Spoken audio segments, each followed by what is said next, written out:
الله، تقبل الله يا حاج علي، تقبل الله. الله كده انا ما بقيت فاهم المواعيد الجديده ده يا حاج علي. احنا بقينا بنصلي 4 فروض في الشغل. مش فاهم دي. احنا لو شغالين في الحسين مش هنعمل كده. انا مش فاهم دي ايه. انا ما بلحقش اشتغل اصلا. انا بتوضى واصلي واشرب قهوه، واتوضى واصلي واشرب قهوه، تلاقي اليوم خلص وخلاص على كده، ولا بعمل اي حاجه. بس هو يوم وعدى، هنعمل ايه؟ نستأذن بقى، خلينا نخفى. يا مدير، ازيك يا مدير؟ هنستأذنك احنا بقى يا مدير، خلصنا يعني ايه؟ لا لا لا، ما فيهاش شويه، ما فيهاش شويه يا مدير. المواعيد الجديده دي ما فيهاش شويه. لسه مصلين العشاء، هنقعد لحد امتى بقى؟ انا هنا مصلي بيهم ظهر وعصر ومغرب وعشاء. انا كده ما بقتش محاسب، انا بقيت امام جامع. انت فاهم؟ المواعيد الجديده ده يا مدير الله يكرمك، ده جايبه لي كآبه. الله وكيل يعني. انا بروح بعد العشاء اتغدى وانام واجي لك الصبح. ما انا بقيت بركه من الاخر. بقى انا خدت اللقب بدري يعني. الله يكرمك. يعني مش طالبه بالمواعيد الجديده. بنزل الصبح بشتوي وبرجع بصيفي وحاجه هبل. اقعد ساكت يا مدير الله يكرمك.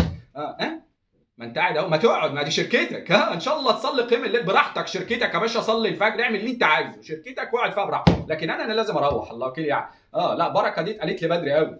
فالله يكرمك يا مدير. مع السلامه، مع السلامه. بلا نقعد. الله يا حاج علي. بقول لك نقعد. الله يا حاج علي.